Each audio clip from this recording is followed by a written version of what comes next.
Move the World is partnering with the Readiness Lab, the home for podcasts, webinars, and training in the field of emergency and disaster services. I'm George Siegel, and this is the Move the World podcast.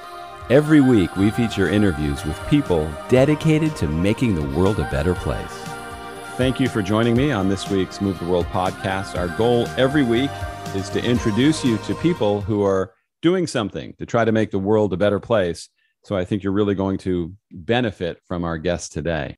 My guest today is Hans Kullberg. He is a serial entrepreneur, has started an education nonprofit called Open Dreams, equalizing access to university scholarships for low-income students, helping over 200 students gain full scholarships to universities around the world, an organization that he calls his proudest achievement. And he's also written quite a children's book that we're going to talk about. Hans, welcome. Thanks for coming on. Thank you, George. It's nice to be here talking with you today. Hans, the first question that I like to ask to all of my guests, tell me what you do to move the world.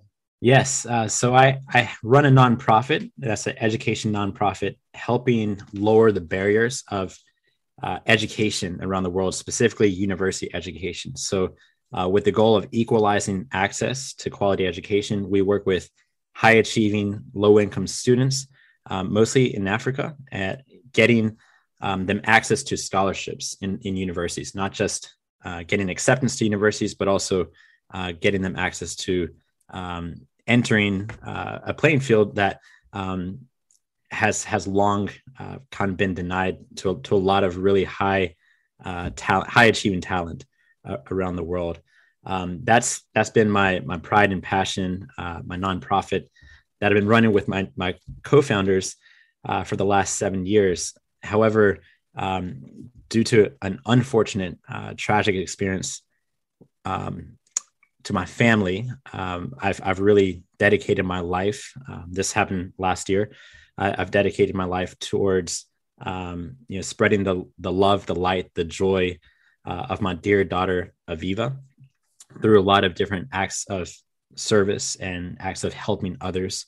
One is spreading the message through a children's book, but another is really speaking about the most tragic loss that any parent can experience of losing a child, what that looks like on the inside, and really, how supporters, families, friends, colleagues can really best support those that are going through a really unimaginable experience. Yeah, no, I think I speak for most parents. I can't even imagine the pain that must have been for your family with that kind of loss. I mean, I have 5 children, and I get upset over the little things, and then when something tragic happens, I mean, it's just heartbreaking. So I'm so sorry for your loss. Getting back to the nonprofit that you set up, because I want to talk about the book that you've written and everything, but how did you get into doing that? That's not kind of like a mainstream thing where you go, hey, I think I'll help all these kids over in Africa that can't get scholarships. What got you in that direction? Yeah. So George, I was actually watching that film that you actually made, License to Parent. So this is just recently, and I noticed that one of the guiding paths or driving forces behind that was really knowing that the paths of life are really set by the family in a big part of sense, and nobody really has control over where they're born, what family they're born into, what condition they're born into. And it's something that really stuck with me at a very early age when my parents, both immigrants to this country in the United States, my father's from Sweden, my mother's from the Philippines. They came to the United States to pursue their PhD, to get a higher education, and then really go out and get good jobs and do good things with the world, and really instill their children with education. However, I know for a fact that is not the case with all children that are born into this world. But I do believe in the theory of tabula rasa, meaning every child is born with a blank slate. Every child has a ability that can be shaped, through their environment, and what environment they actually do go through is something that many of us don't get to choose. And so that's been the guiding force behind Open Dreams, and it really is that we're trying to access, education and open their dreams for as many children as we can. And so just to touch on, how we founded Open Dreams, we really started with an idea. This was planted by a seed when my one co-founder, Christina, she met a gentleman from Cameroon studying at the London School of Economics. They're both students there. This gentleman his name is Blaise Bouma. He grew up in a very small, poor farming village in Cameroon. Didn't really have access to really understand what the process is, how to navigate getting into a Western or even any university for that matter. High achieving student, number one in his class. He came across a volunteer worker who was in Cameroon just passing by, and he really befriended her and said, "Hey, will you help me navigate this, SAT, this TOEFL process, this college application and getting the scholarship?" Which she did, and she did virtually. She went back to the United States. She was able to connect through, at that time, Skype and WhatsApp and Facebook and email, and really be able to give him the guidance, that support and structure of saying, these are the steps that you need to do. These are the scores you need to have. This is kind of how you navigate the process. And by the way, let me try to figure out if there's scholarships that are geared towards students from your background. And because of that model, she really helped him accelerate, and he eventually got not one but three full scholarships to three different schools. He went to Washington Lee University in the United States, ended up going to London School of Economics for his grad program. And then eventually he just graduated Harvard Business School last year. And he's doing really great things now back in Africa, actually working on really cool projects. But because of that initial meeting between him, Christina, and then eventually myself, when they told me about his journey and his path, being an entrepreneur and really loving replicable models, I said, this is really a great model that we can actually replicate. We have a lot of friends that are passionate, that could be mentors.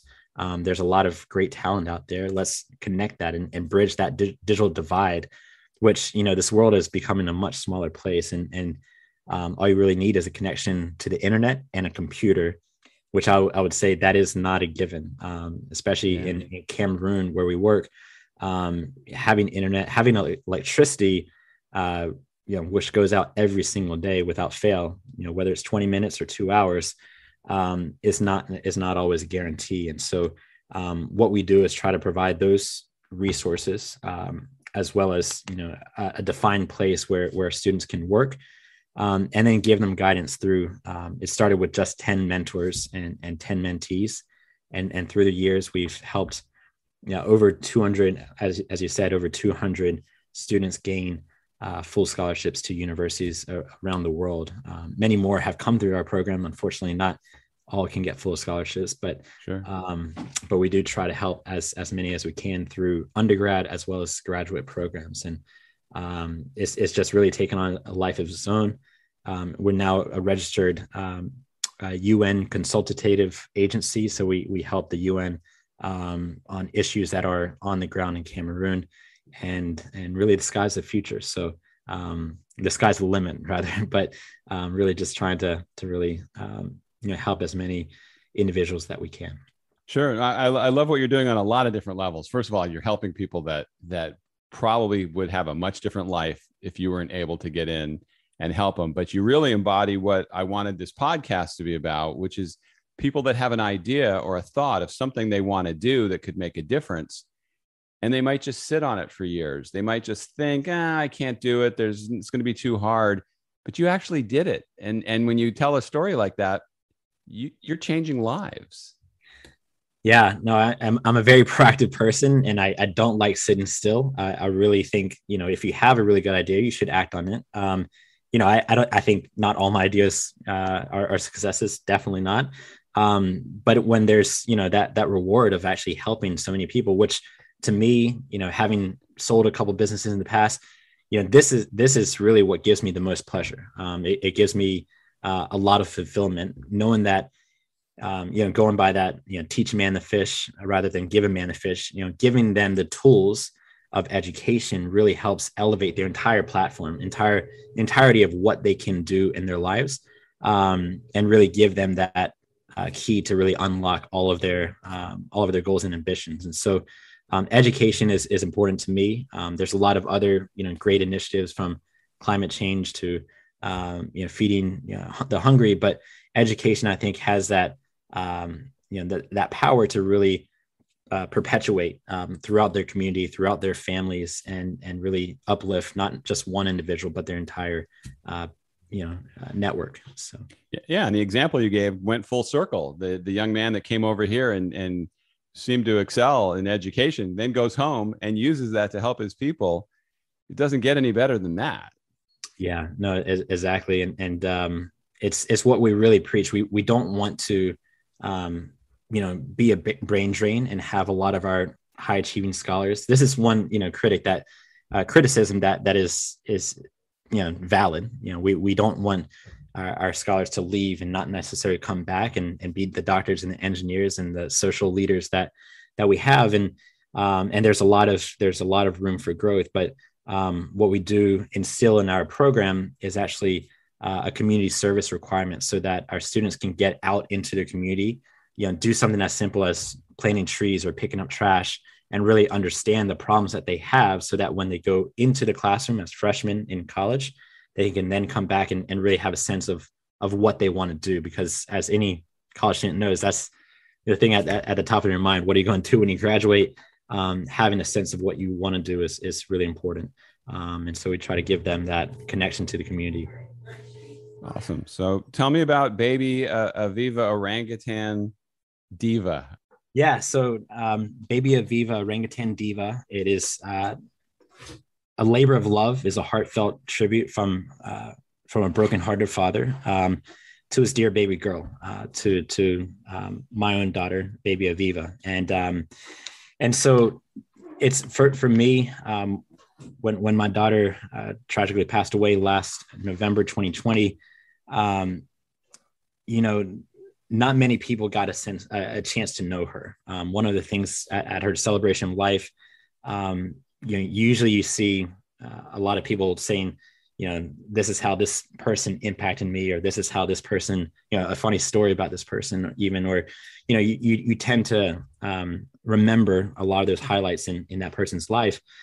However, when Aviva died, there weren't that many people that actually got that chance to know her. Even my own brother never got a chance to meet her. And so my purpose with this book is to really spread that, spread her personality, her character, her the love that she had. She was just such a lovable little daughter, and spread that with all of the other friends and family members that did not get the chance to meet her, that did not get the chance to get to be in her presence. And so it's a fun, creative medium to do so. When I actually wrote the script to this book just a week or so after she died, because I just had all this emotion that I just needed to express and get out through in an artistic way. And so the messages in the book,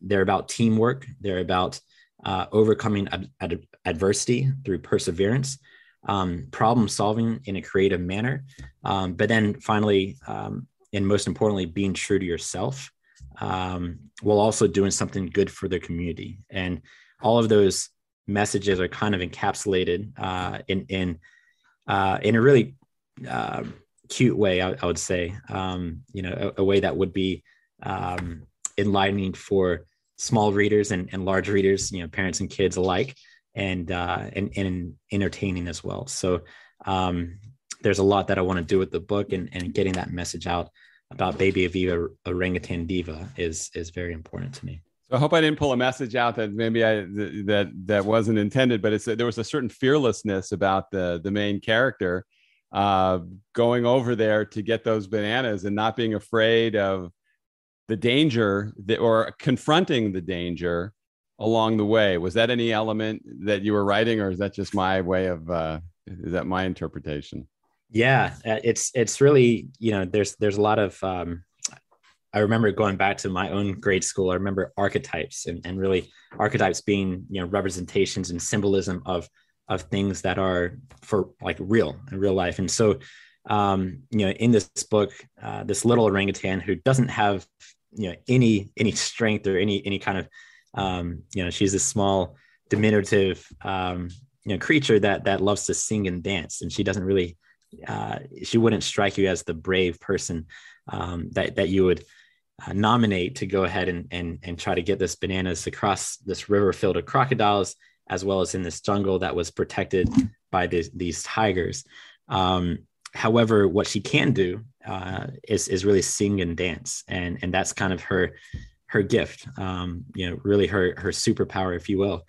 And she gets across the river with the help of her friend Sophia, the elephant, and she swings into the trees.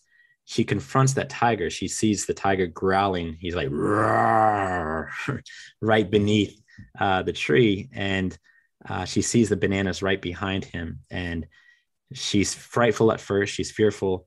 However, what she thinks to herself and what she knows is, hey, I can sing and dance. Like that's really what I have.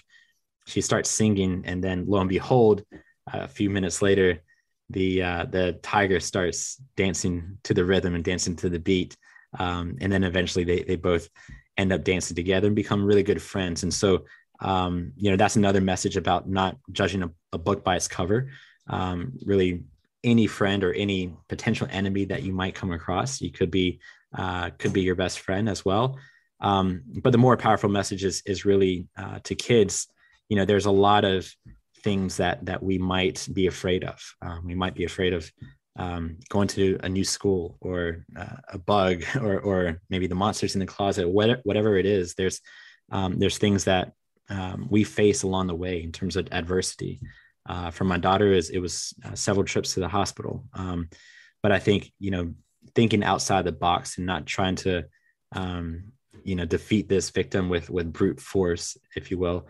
But, looking within you and kind of deciding, what do I have to offer to solve this problem, is really the underlying message there. Yeah. Now it's tough writing children's books. I mean, there's a lot of them out there. I've written two, and, I probably have a warehouse full of them, because it's hard to find an audience for them. How's the book doing, and how would people get their hands on it? Yeah, so the book is doing fairly well. It's hit the #1 bestseller on Amazon in a few different categories. Awesome. We're just about 100 reviews. I don't want to speak for the audience, but you can go ahead and read the reviews on Amazon, as well as any other bookstore out there, Barnes & Noble, Kobo. There's an audio version as well. I've narrated that, had a lot of fun doing that. And really, the illustrations have been the thing that people really love, the illustrations as well as the rhyming narrative, because I read a lot of children's books with my own kids. And I know that, when you read it for the 25th time, you kind of want it to be something, something that the parents like as well. So there's some hidden things that parents would understand that kids might not, as well. And yeah, the illustrations really make it pop and kind of have brought it to life. And so that whole creative process has been really fun, working with Carl, the illustrator on this book. And we do plan to have a second one in store, probably coming up next year. So that's awesome. And, it's nice when a book, that's the beauty of The Simpsons. And to me, the frustration with shows like Barney, kids watch it, parents want to pull their hair out. But when a parent reads your book and they can actually enjoy it too, especially since they're going to have to read it 100 times, that certainly helps. Yeah, no. I definitely took a parent's approach. I have 2 other kids, so 3 total, but I know what it's like to, read the same book again and again. So want to make it a little bit creative and entertaining as well. So it can be mind numbing. Yeah. But actually, to tell you the truth, we just had an offsite for my main job that I do, and in it, I actually used the book for a lot of different business lessons that I was actually sharing with the team, and a lot of these lessons can actually be applied in the adult life. A lot of times, we get scared. There's a lot of times that we should, ask for help, which this book, touches on, and the importance of teamwork, not trying to be a lone wolf. And I really do believe that, the power of teams is much greater than going alone. So yeah, it's meaningful for many different types of readers. Absolutely. Now, you're also writing a couple of adult books, one about grieving. Let's talk about that one first. Yeah. So this is still in the works, and I've written most of it. But what I wanted to do is, through this, one of the common refrains that I get from people, after they say, "I'm so sorry for your loss," they usually say something along the lines of, "I can't even imagine." And some people have even said, "I don't even want to imagine," given that, no parent wants to imagine that, their child could die. But for me, that saying, it's really hard, to hear, because I don't really know what to do with that. I don't know how that's supposed to actually make me feel comforted, to tell you the truth. And I said that to you in the beginning of our interview, and I apologize for that. But it's an awkward moment, because you don't know. And so it's hard to know how to say that. Yeah. And one thing that I've learned in this past year, I've learned a lot as I've gone through the grieving journey, is that society in general doesn't really process grief that well. We don't really know, how to process grief, especially those that are, the tragic variety. Whereas in contrast, we put weddings and gender reveal parties and all of these things on pedestals, all the, the positive things in life. However, when someone really needs help, and when there's the unspeakable happens, what I found is that, there's tends to be this ambivalence, or almost this, I don't know what to say, or I don't know what to do, so I'll just ignore you. And that's, tough. It's very difficult to experience, because you would expect, and I would expect, some of my best friends to really be there. And what I found is that a lot of people confuse distance for space. They sound the same, but they're very different. When we say space, it's really about giving someone a platform, giving someone the opportunity to express himself or herself. All of the 5 stages of grief: the denial, the anger, the shock, and the emotions that come with it. What I found is that a lot of people just aren't comfortable with that, whether to protect themselves, or whether it's like they don't want this to happen to their own kids, so they don't even mention it. They just would rather give us distance and stay away, and not contact, not text, not call, which is, hurtful. And, it's not, obviously, it doesn't change the situation itself. But what I've learned is that there's better ways that society, and friends and family in particular, can be a better source of support, can be a better source of help, just by showing up, and just by a simple checking in and saying, "Hey, I'm thinking about you," or "I think about Aviva, your daughter," because that makes it feel that we're not alone. The grieving journey is a very lonely one. You kind of walk it by yourself, and even my wife and I have had different grieving journeys, very different grieving journeys, and what I would say is that we, being society, can really do a better job of really embracing those and comforting those that go through this. So. Sure. It's tough, though. I mean, it's tough when you're on the, 'cause I can speak for having, when I lost my parents, there are some people that just stay away from you, and there are other people that can be comforting, but it is an awkward time for them, and it really shouldn't be about them. It's more about you and how they can help you. So the whole thing just kind of gets confused. It's not an easy situation for anybody. Yeah, it's that the awkwardness and the fear that they would say something that's upsetting, and it or do something that upsetting. And what I would say is the act of not doing anything at all is actually the more upsetting thing. Obviously I've heard them all. I've heard, she's in a better place, or God has her, now, and it's better than being here. Like just different sayings that are just, or the other one is a common one is, you're so strong. I can't imagine you're so strong. It's like, what else am I supposed to be? I have to, still keep living, for my family, but there's no other way that I can, go through this. And so what I would say is the act of not doing anything at all is actually, stands out a lot more. And you did say you had friends that were there. What I would say, the commonality of the friends that have checked in, and some have come out of the woodworks, people I haven't talked to in 10 years, getting in touch and checking in. And what I've found with them is that they've tended to all have lost a loved one, whether that's a parent or a spouse or a child.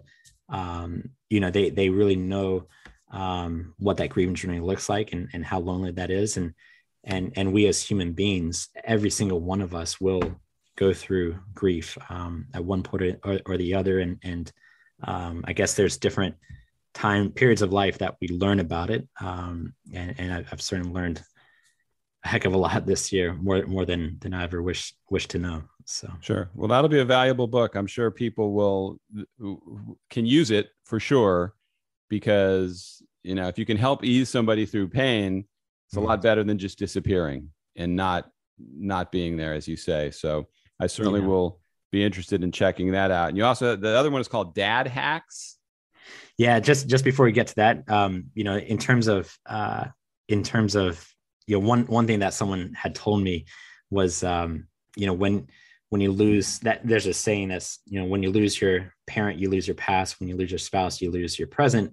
And when you lose your child, you lose your future. And that saying, couldn't be more horrible to hear, because I don't believe I've lost my future. I don't believe that Aviva has lost her future either. And so going back to the children's book, one of the intents of that is really to give Aviva, that future, and let her actually impact, positive impact a lot of these kids that she will eventually and hopefully touch in a positive way. And I think, when we think about futures, that doesn't necessarily mean that person has to physically be here. And I think she has much more to say and do and impact others. And I'm going to be a vessel, going to be a channel for her in life, to really spread her message, and to parents, spread the message of cherishing your children, and really leading by love. Cherish your children, cherish every single moment that you have with them.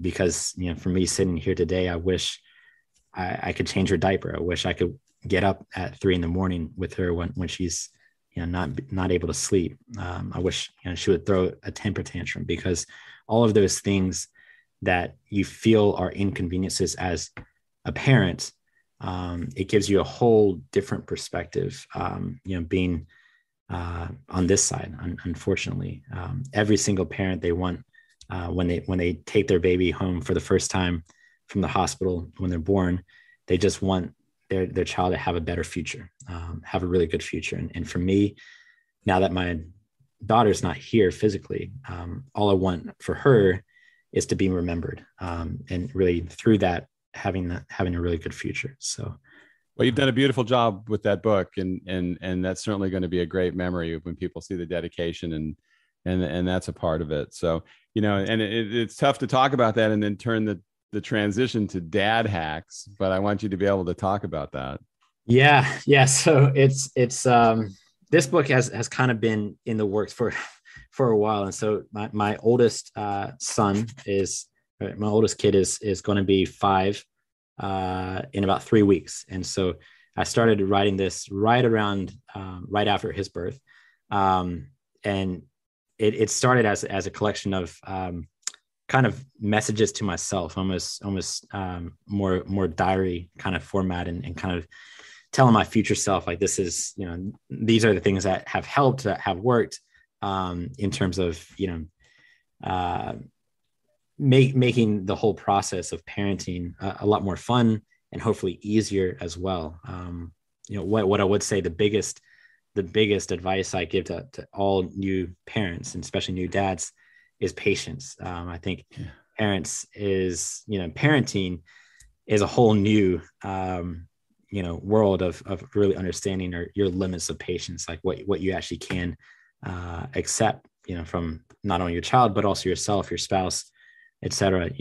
There's that's something that you really have to kind of increase and grow. But dad hacks, it's not just about that. It's just a whole collection of different, it's basically 100 different hacks that can be used to just help you as a father, or you as a parent, to do a better job. And that's really subjective. But what I would say is, we all, as parents, or mostly, hopefully all of us, would say that parenting is our most important job. Yet how much time and effort and resource do we actually put into understanding that job? When we get like undergraduate degrees or master's degrees in college, we're learning a specific trade or a specific topic.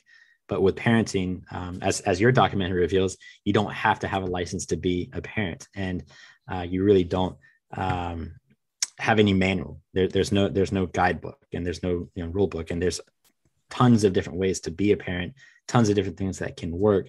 What I would say is, at the very core of it, if you lead by love, if you really have that patience, establish that respect, that rapport, with your son or daughter, I think that is the most important thing. And so a lot of the topics are really about that. And it's presented in a more creative fashion. So. Yeah. In my film, License to Parent, I mean, obviously people don't need a license, but parenting may be the toughest job in the world. Anybody can do it. There's no requirement. You don't have to pass a test. So the definition of parenting almost should probably be changed, because it's what you do after the child's born that makes whether or not you're the parent. You can adopt a child. You're not the birth parent. You could end up being a much better influence in that child's life than the birth parents were. So it's being there. It's doing that job every day. And it's tough. Kids will test you at every level. Yeah. Yeah. And then, just coming back to, full circle to open dreams, it's really, that environment that you create, and, that tabula rasa that you're given this child, whether you adopt them or whether it's your natural child, what you do in that first really 5 years, the first 6 years is really a formative experience, because after that, kids go off into kindergarten and grade school.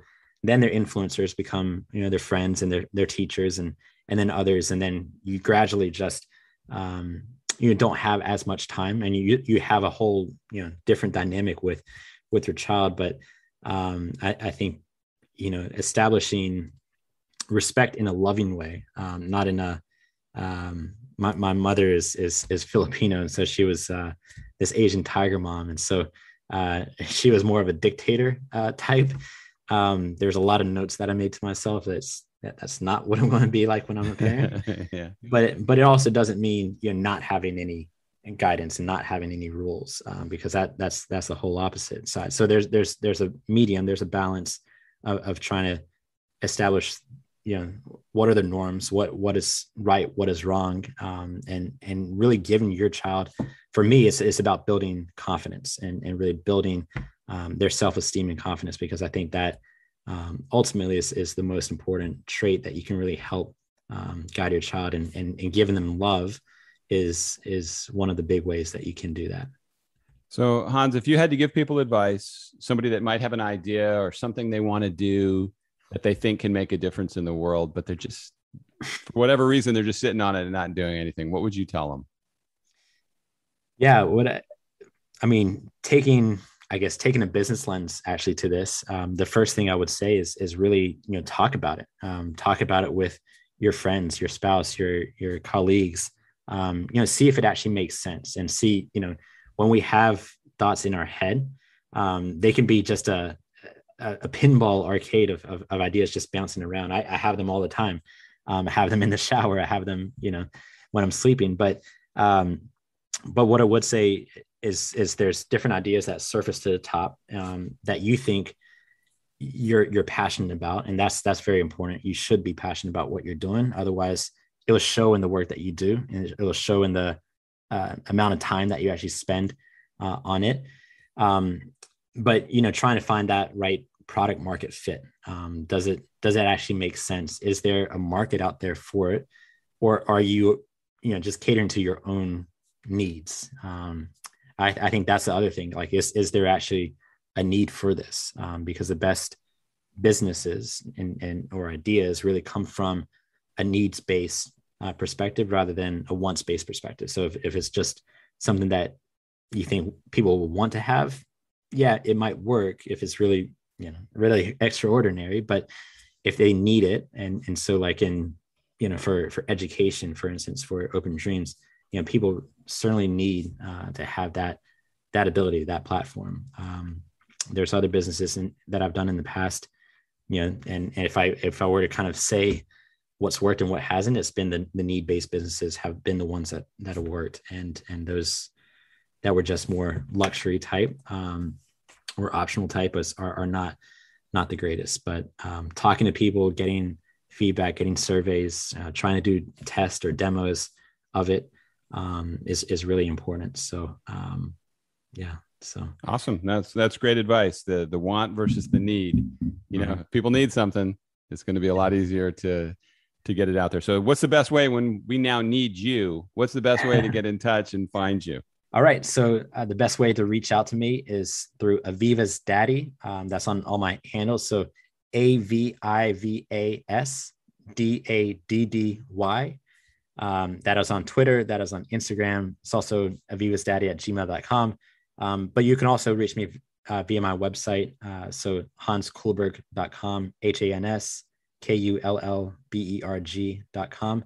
You can also see, all of the, cool things that Aviva is actually doing as well. So some cool stuff there.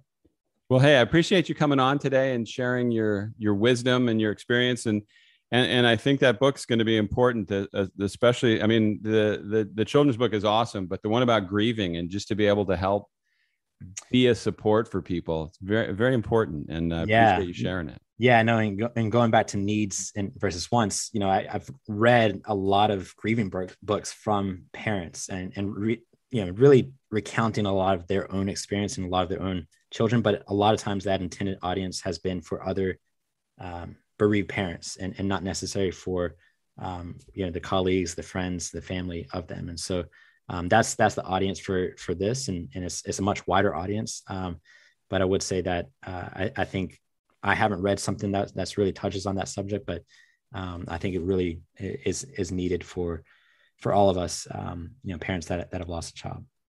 All right. Thanks, Hans. Appreciate you. Okay. Thanks so much, George. Thanks for being here. Thanks for letting me come on. Thank you for taking the time to listen to this week's Move the World podcast. I would really value your feedback as to what you think of the program, guests you might want to hear, what you might want presented differently. Any kind of feedback would be welcome. Just drop me an email to movetheworldfilms@gmail.com. Thanks again for listening. We'll see you next time.